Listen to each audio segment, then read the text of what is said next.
خرگوش ماں اپنے دو بچوں کے ساتھ جنگل کی ایک غار میں رہتی تھی۔ ماں خرگوش کے دونوں بچے بڑے سست تھے۔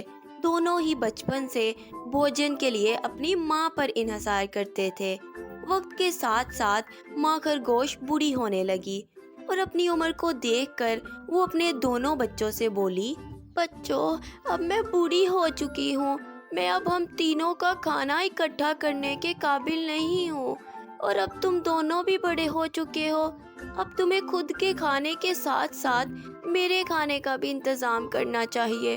ماں، باہر کتنی گرمی ہے، ہمیں ابھی اتنی گرمی سہنے کی عادت نہیں ہے۔ ہاں ہاں بھیا، بات صحیح ہے۔ آپ ہی باہر جا کر کھانے کا انتظام کیوں نہیں کرتی؟ آپ اپنے بچوں کے لیے اتنا بھی نہیں کر سکتی؟ اتنا سست ہونا اچھی بات نہیں ہے۔ ٹھنڈی ہو یا گرمی، ہمیں محنت کرنے سے کبھی نہیں گھبرانا چاہیے۔ ٹھیک ہے ماں، ہم جاتے ہیں کھانے کا انتظام کرنے۔ آپ یہ حکم دینا بند کرو۔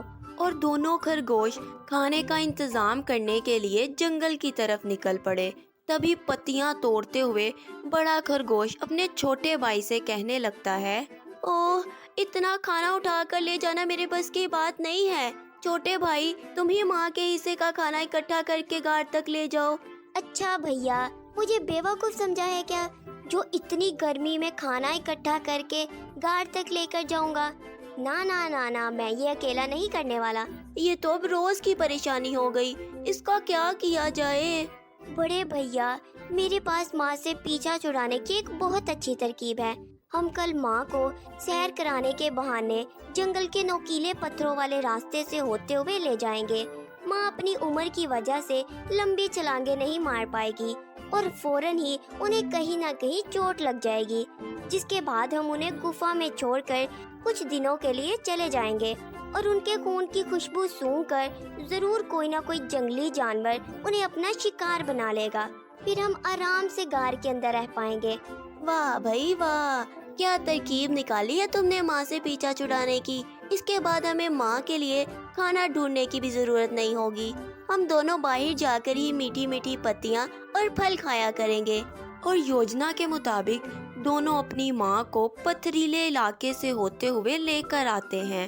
دونوں بھائی بڑی تیزی سے پتھریلا علاقہ پار کر جاتے ہیں کہ تبھی ماں خرگوش ان سے بولی، تھوڑا آہستہ آہستہ چلو بچوں، اس عمر میں اتنی لمبی چھلانگ نہیں مار سکتی میں۔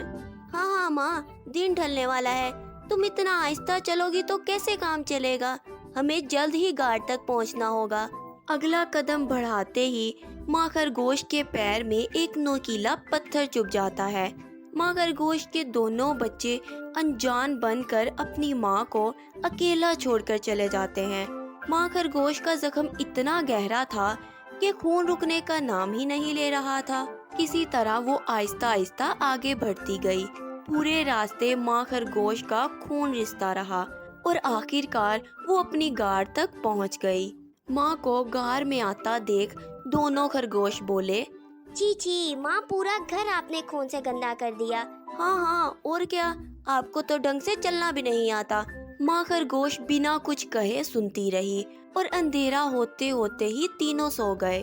جب ماں خرگوش کی صبح آنکھ کھلی تو اس نے دیکھا کہ اس کے دونوں بچے غائب ہیں۔ ماں خرگوش کو کچھ سمجھ نہیں آیا اور غار کے باہر کھڑے ماں خرگوش کے دونوں بچے اسی بات کا انتظار کر رہے تھے کہ کب کوئی جنگلی جانور خون کی خوشبو سونگھتا ہوا آئے اور ان کی ماں کو جان سے مار دے۔ انہوں نے دیکھا کہ ایک لومڑی زمین پر گرے خون کو سونگھتی ہوئی وہاں تک پہنچ گئی، اور یہ دیکھ کر دونوں خرگوش وہاں سے دور بھاگ گئے۔ وہاں سے دور بھاگنے کے بعد دونوں خرگوش بات کرنے لگے، چلو اب ہمیں اپنی ماں سے چھٹکارا مل جائے گا۔ ہاں بھیا، بس کچھ ہی دنوں کی بات ہے۔ جنگل کے چھوٹے موٹے جانور ماں کی لاش کو غار سے کھینچ کر لے کر جائیں گے، جس کے بعد ہم پھر سے غار میں رہنے لگ جائیں گے۔ اور دونوں کچھ دنوں تک جنگل کے دوسرے حصوں میں بھٹکتے رہے۔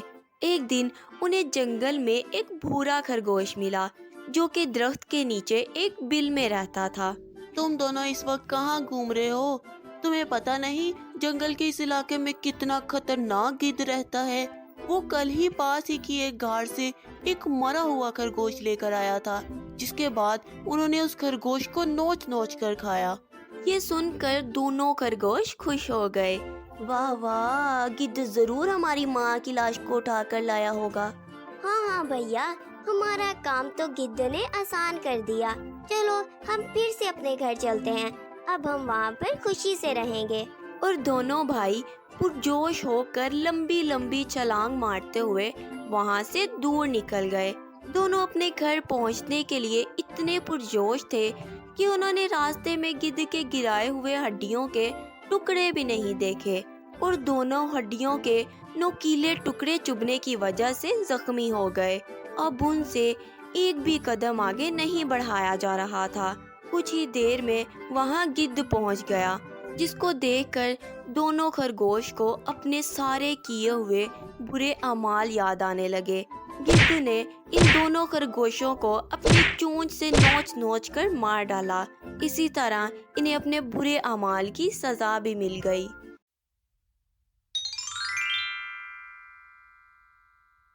घने जंगलों में एक सेब का दरख्त रहता था। वो बड़ा दुखी और उदास रहता था। एक दिन घनी झाड़ियों के अंदर से उसे किसी के आने की आहट महसूस हुई। उसने देखा कि एक लकड़हारा अपने हाथ में नोकीली कुल्हाड़ी लिए उसी की तरफ आ रहा है। दरख्त ने लकड़हारे को आवाज देते हुए कहा, सुनो भाई, मुझे लगता है कि तुम्हें लकड़ियों की जरूरत है, तुम मुझे काट कर ले जा सकते हो। पहली दफा मुझे कोई खुद बोल रहा है कि मुझे काट लो। कितनी अजीब बात है, मैं तो तुम्हें काटने के इरादे से बिल्कुल नहीं आया, और ये कुल्हाड़ी तो सिर्फ जंगली जानवरों से हिफाजत रहने के लिए है। मेहरबानी, आप मुझे पूरी तरह काट कर खत्म कर दीजिए। आप चाहे तो मेरे फलों और लकड़ियों को बेचकर बहुत सारा पैसा कमा सकते हो। आप मुझे काट देंगे तो मैं आपका शुक्रगुजार रहूंगा। तुम इतने बड़े और घने हो, तुम्हारे ऊपर ये मीठे मीठे सेब लटके हैं। तुम देख सकते हो, बोल सकते हो, सुन सकते हो। इतनी खासियत होने के बावजूद तुम अपने आप को मिटाना चाहते हो। भला क्यों? मेरी ये खासियत किसी के काम नहीं। यहाँ पे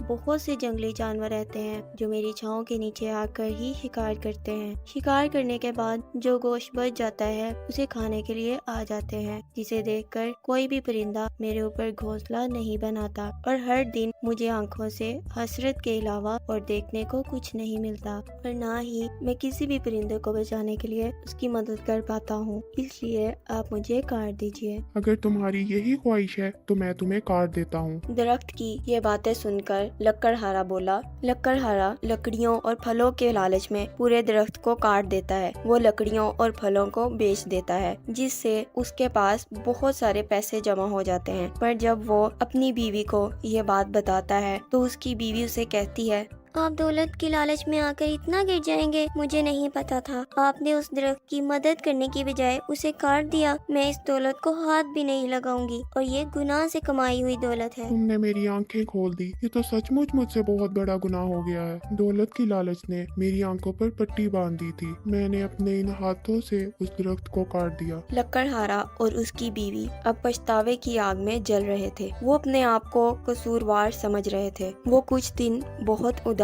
रहे, अपने गुनाह का अजाला करने की कोशिश कर रहे थे, पर उन्हें इस बात का बहुत दुख था कि वो उस दरख्त को जिंदगी नहीं दे सके। तभी अचानक लकड़हारे को याद आया कि दरख्त के कुछ सेब उसने अपने पास ही रखे थे। वो पूरी तरह से सूखकर बीज बन चुके थे। ये देखकर लकड़हारे को एक उम्मीद जागी, जिससे वो दरख्त को फिर से जिंदगी दे सकता था। वो दौड़ते हुए इन बीजों को पहाड़ की तरफ ले गया, जिसके बाद उसने बीज को पहाड़ के अंदर मिट्टी में दबा दिया। अब वो वहाँ हर रोज उस बीज को पानी देने लगा। कुछ ही दिनों में वहाँ एक पौधा उग गया। उस पौधे को देखकर लकड़हारा और उसकी बीवी बहुत खुश हुए। कुछ ही महीनों में वो पौधा दरख्त बन गया। अब पहले की तरह ही दरख्त की आंखें मुंह निकल आया। अपने आप को फिर से जिंदा देखकर दरख्त लकड़हारे से कहने लगा, आपने मुझे फिर से जिंदा कर दिया। आप मुझे फिर वो सब कुछ अपनी आंखों से देखना होगा। अब तुम्हें किसी भी तरह की हसरत देखने को नहीं मिलेगी। मैं तुम्हें पहाड़ों पर ले आया हूँ। यहाँ पर दूर दूर तक जंगली जानवर नहीं हैं, और यहाँ पर बहुत सारे परिंदे भी हैं। अब तुम्हारे साथी बनकर वो तुम्हारे साथ रहेंगे, और बदले में तुम उन्हें यहाँ से खड़े होकर इलाके के मौसम के बारे में आगाह करना। दरख्त ने लकड़हारे का शुक्रिया अदा किया।